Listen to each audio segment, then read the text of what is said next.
अस्सलाम वालेकुम स्टूडेंट्स, उम्मीद करती हूँ आप लोग बिल्कुल ठीक ठाक होंगे।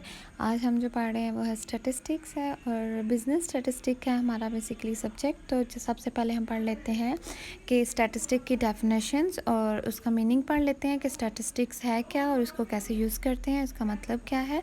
तो जैसे कि आपको ये डेफिनेशन नज़र आ रही है, तो statistic defined as the science of collection, presentation, analysis and interpretation of numerical data. हम पहले डाटा को डिफ़ाइन करते हैं। जो चीज़ हमने सेलेक्ट करनी होती है ना, जैसे हमारे पास नंबर होता है, हमने कोई भी रिसर्च करनी है, हमने किसी के बारे में रिज़ल्ट करना है, कलेक्ट करना है। फॉर एग्जांपल हम कॉलेज का रिज़ल्ट डिफ़ाइन करते हैं। हम कहते हैं कि जो फर्स्ट ईयर है कॉलेज की, तो उसका रिज़ल्ट जो है वो कितने परसेंटेज आएगा, ठीक है। तो वो हो गया हमारा आइडेंटिफाइड डाटा। हमने डाटा को लेना है, हमने उसको कलेक्ट करना है। कलेक्ट करने के बाद हम क्या करते हैं, डाटा को प्रेजेंटेशन करना है, मतलब ऑर्गेनाइज करना है, समराइज़ करना है, उसको एक तरतीब से हमने डाटा को लिखना है, ठीक है।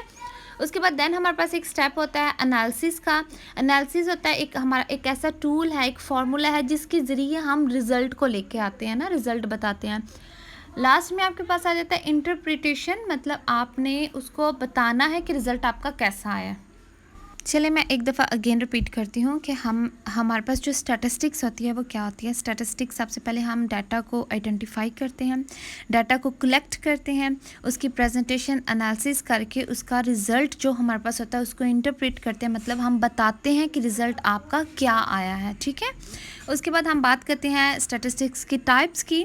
तो स्टैटिस्टिक्स की 2 टाइप्स होती हैं, डिस्क्रिप्टिव स्टैटिस्टिक और इन्फ्रेंशियल स्टैटिस्टिक्स, ठीक है। कौन कौन सी टाइप होती हैं? डिस्क्रिप्टिव स्टैटिस्टिक्स, इसके नीचे मैंने कुछ लिखी हुई हैं आपके प्रेजेंटेशन, ऑर्गेनाइजिंग और समराइज डाटा। और इन्फ्रेंशियल जो होता है वो आपका रिज़ल्ट होता है जो हम उसको हाइपोथेसिस के ज़रिए फाइंड करते हैं। मैं अगेन रिपीट कर देती हूँ, स्टैटिस्टिक्स की जो अभी हमने डेफिनेशन पढ़ी है, उस डेफिनेशन को हम अगर 2 पार्ट्स में डिवाइड कर दें, तो जो कलेक्शन, समराइजेशन और डिस्क्राइब डाटा होता है वो आपका डिस्क्रिप्टिव स्टैटिस्टिक्स होता है। और जिसमें कंक्लूजन होता है, हम अपना रिज़ल्ट ड्रॉ करते हैं, वो हमारा होता है इन्फ्रेंशियल स्टैटिस्टिक्स, ठीक है। स्टैटिस्टिक्स को 2 पार्ट्स में डिवाइड करें, तो जिसमें कलेक्शंस और समराइज हो वो डिस्क्रिप्टिव, और जिसमें रिज़ल्ट बताएं वो इन्फ्रेंशियल स्टैटिस्टिक्स होगा, ठीक है। तो अभी हम पढ़ लेते हैं एप्लीकेशन ऑफ स्टैटिस्टिक्स।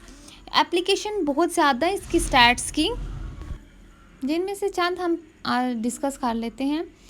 एक है अकाउंटिंग और दूसरी इकोनॉमिक्स है। वैसे हमारी जो एप्लीकेशंस होती हैं वो सिर्फ बिज़नेस या इकोनॉमिक्स तक महदूद नहीं है।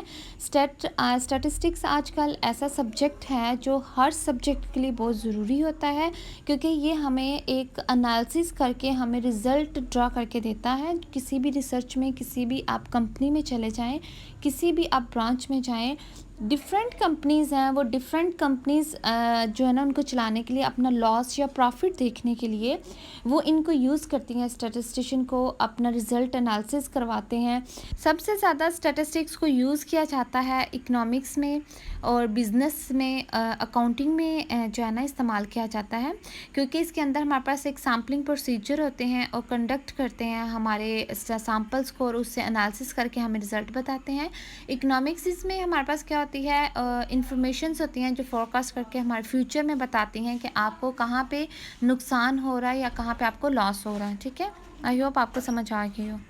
अपना ख्याल रखिएगा। अल्लाह हाफिज़।